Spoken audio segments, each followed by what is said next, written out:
like to place a primate-to-primate call to anyone in the family Homo sapiens sapiens, yes, that's 3 words, in Cro-Magnon, France. No, I'm afraid I don't have the area code. Since the dawn of time, man has striven to communicate with his fellow beings. Using his intelligence and innate ingenuity, he has sought to bend the forces of nature. It wasn't like his this. will. Cro-Magnon people didn't have telephones. Not even public telephones. It's just as well I'm here to check on things like this, otherwise we'd all end up out of a job. This monument is what we now call the global village. And the foundation upon which this monument is built is long-distance communication. Okay, fella, the cavalry's arrived. Out of that chair. What is it? Have I done something wrong? Well, apart from wearing polyester trousers, you mean, you big bogan? Look, I'm really sorry, but it's the first time I've done this sort of thing. Oh, well, you have to get your facts right, don't you? Yeah. Just look at those haircuts. These guys were still struggling with the basic concepts that led to the invention of the skateboard. Let me show you how it's done. Oh, thanks. Thanks a lot. Move over. Yeah. Her son started out like that, her son Og. He started out with a pair of drumsticks and he's never been the same. Now, where were we? Oh, yeah. If these guys wanted to talk to each other long distance, shouting was about as much as they could do. That is, until someone invented the drum. Oh, will you listen to that? Homo erectus at number 9 have got the wheel. Australopithecus down on the corner have finally mastered the making of fire. And the Neanderthals at number 37 have domesticated the chicken. When are we going to make our contribution to civilization? After the mammoth races. Junior, would you put those drumsticks away? You've been on that thing all afternoon. Should never have given him those drumsticks, Og. Those primitive kids really have got it together. They can talk about what to do on the weekend and annoy the neighbours at the same time. Get the idea, buddy? Yeah, I think so. Okay, well, you take it from here, then. Oh, right. But what if they didn't want anyone to hear what they were going to do? That's probably why people kept looking for other ways of communicating long distance. How was that? On a scale of 1 to 10, I'd say don't give up your day job. Ugh.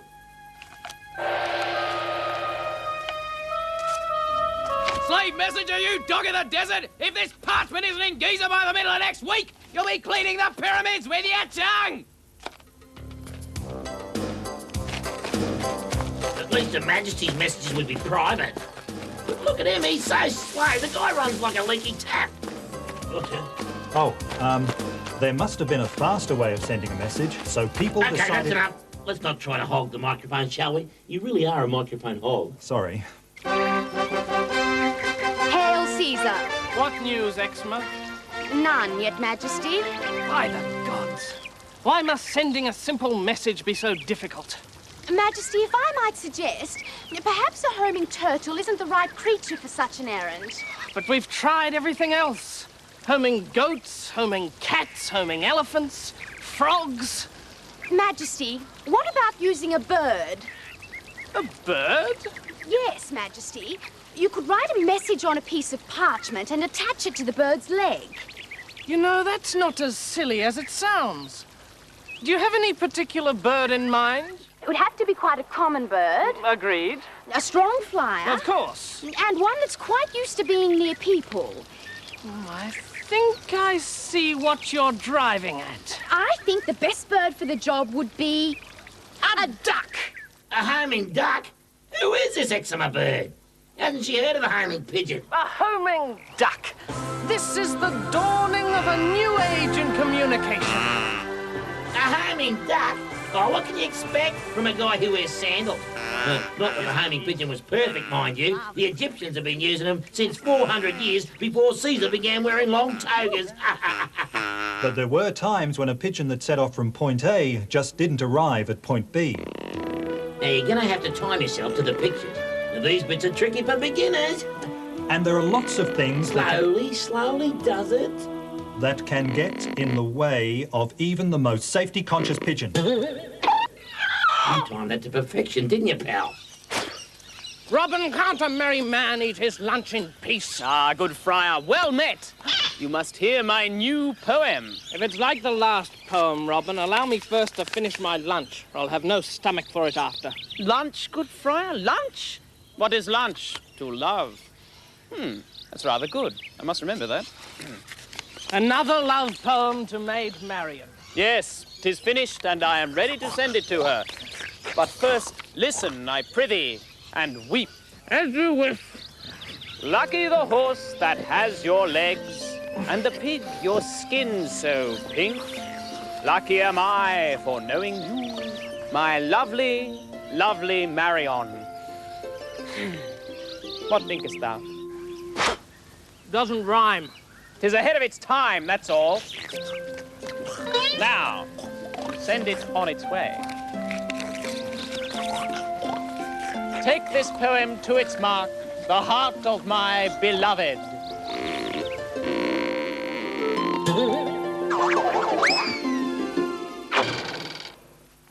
'Tis from Marion. What does it say? Ouch. Looks like she got the point. For hundreds of years... She got the point. Get it? Get it? You got the point? Yeah, I got it. For hundreds of years, there were no new ideas in communication. What a drag. But when a new idea finally did come along, it was a big one, the electric telegraph. You're a lot of laughs, you know that? A lot of laughs. In 1844, an American, Samuel Morse, implemented the Morse code alphabet of dots and dashes and the telegraph system to carry it. Yeah, but did he make any bucks?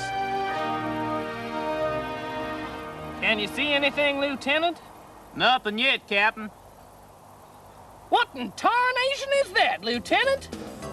It's an ancient Egyptian messenger, Captain. Not him, you idiot! Over there! Looks like smoke signals over Snake Canyon, sir. Snake Canyon? Oh, this must be that big Apache uprising we've been waiting for. What do they say? When moon is high, make heat big trouble. Criminy! Sounds like they're ready for a fight! Wait for Paleface to great leaping wigwams. My blanket is on fire. Tarnation! They're using code! Get on that there teleograph machine, boy, and get us a message to Fort Laramie. Yes, sir. The telegraph was the first real revolution in communication. Messages could be sent in Morse code over distances of hundreds of miles and at speeds of up to 30 words a minute. Though words like anti-disestablishmentarianism would affect the average, don't you think? The telegraph was in fact the forerunner to the telephone, but even the telegraph had its problems. At last! The message from Fort Laramie! What does it say, Lieutenant? Beep-a-beep, beep, beep, beep-a-beep, beep, beep, beep, beep. What? Oh, don't sing, fella, you dang wang! Isn't it about time we had some Australian content? The first telegraph line in Australia started working in Victoria between Melbourne and Williamstown in March 1854. If I don't get some food into me soon, you'll have one dead glove puppet on your hands. Within 3 years, Victoria was webbed by telegraph lines. On your hands! Get it? Glove puppet on your hands! I got it. And the other states were working to establish the system for themselves. I'm going to get some chips.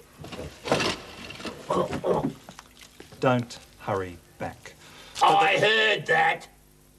But the telegraph took longer to reach some places than others. I'm nearly set. Are you sure about this? If little Susie says it'll work, it'll work. All right. It's no good, Kelly. You may as well give yourself up. We've got you surrounded. I'm going to give you 5 seconds. 4, 3, 2, 1. You'll never take me alive. What'd he say? I think he said he wants to take his wife. But not long after, there was an even greater innovation. In 1876, Alexander Graham Bell patented the telephone. It's no good, Kelly. You may as well give yourself up. At last, the human voice could be carried over long distances. Count of 5, 4. The thing that made both the telegraph and the telephone possible was What'd he say? electricity. By 1880, Australia had its first telephone exchange in Melbourne, and by the end of the century there was more than 1,000 miles of telephone wire around the country, and the first public telephones started to appear outside post offices. George, take the tippy. Oh, for some arms to work. Oh, can you fix me arms? I'm like a puppet. Sure, here goes. Aren't you finished yet? Do you want a Road and Crispy? No thanks. Where are you up to? Well, I was just about to say that in the 1960s, only a third of Australian homes had their own phone, so the public telephone was still the most vital means of communication. Oh, yeah, but they're called payphones. Well, in the 1960s, they were called public telephones. Yeah, but, what was that?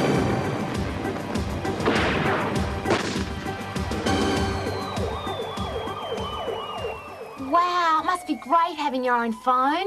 Yeah, it's pretty groovy. I'll only be a minute, okay? What was that? Some creep wants to use the phone. So anyway, who have you called? Well, no one yet. Well, nobody else has got one. When are you getting a phone? I don't know. We don't really need one. I mean, the public phone's just around the corner. I'll only be a minute, okay? Yeah, public phones are good in emergencies, I suppose. Look! Keep your shirt on, Daddy-O. What a square. I'm gonna have to go. Okay, are you going to the drive-in? Yeah. See you there, okay? Toodles.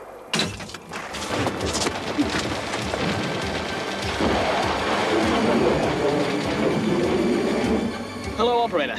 Give me the fire brigade, police, ambulance, Interpol, ASIO, Boy Scout headquarters, Mission Beat, the Flat Earth Society, the RSPCA, the Country Women's That one fizzled out a bit. I hope the next one's a bit more lively. Whoa, that's more like it. Page 26, mate. Oh, right. In the late 80s, it took just 3 communication satellites in space to cover the whole world. Each of these satellites can carry 30,000 international telephone calls and several television signals at a time.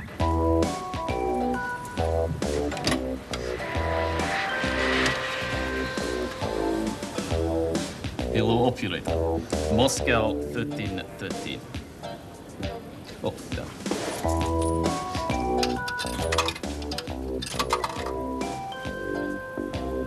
Hello, Yuri. This is Dmitry calling from Australia. Operation Echidna. Echidna. You know, a spiky little animal. Like hedgehog. Never mind. Listen, Yuri. I've just used my last coins. I have very important message. Hello, Yuri. Yuri! Oh, operator, yes. Oh, no, wait, listen. Do you take Gulag Express? By the 1980s, it was possible to use a credit card to make a phone call. By the 1980s, it was also possible to use a credit card to buy 100 packets of Road and Crispies, eh, George? And in the 90s, yet another advance has been made. Phone card.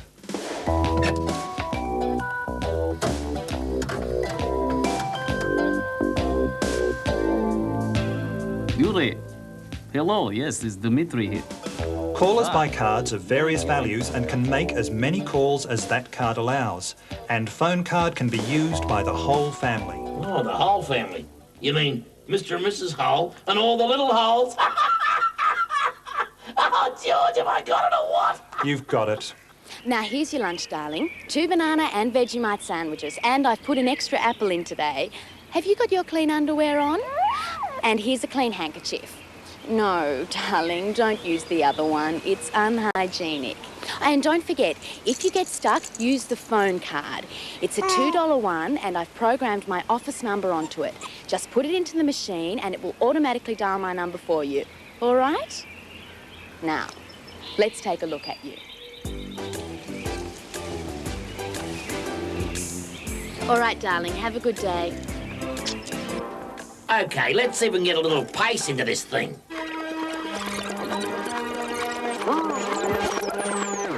What else you got to talk about? Well, car phones. Yeah. Mobile pay phones. Solar pay phones. Oh, the sun. Fax machines. Yeah. Fibre optics. That's what I am made of fibre. Oh, look, there's a payphone lit up at night. Looks pretty good, doesn't it, George? Sure does. This looks a bit more like it. Now all we need is some monster who hasn't had a meal for a while and a spaceship full of nice, juicy astronauts. No, look, here it is, page 38. Every day, new advances are being made, but no matter where those advances take us, the reasons why people communicate will probably always stay the same.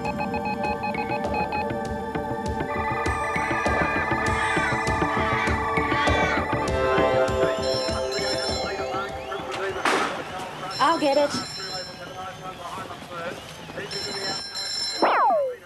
Hi, Mum. Oh, hello, Alloy. Has gravity ball training finished? Yeah, I'm starving. Right, well, I'll just go and focus the transporter. See you in a few seconds. Okay, bye.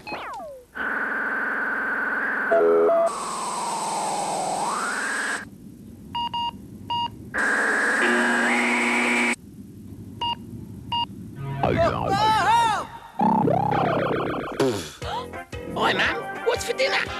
Agro, you didn't tell me you're in this. We're going to have to get this thing fixed. Agro? Agro?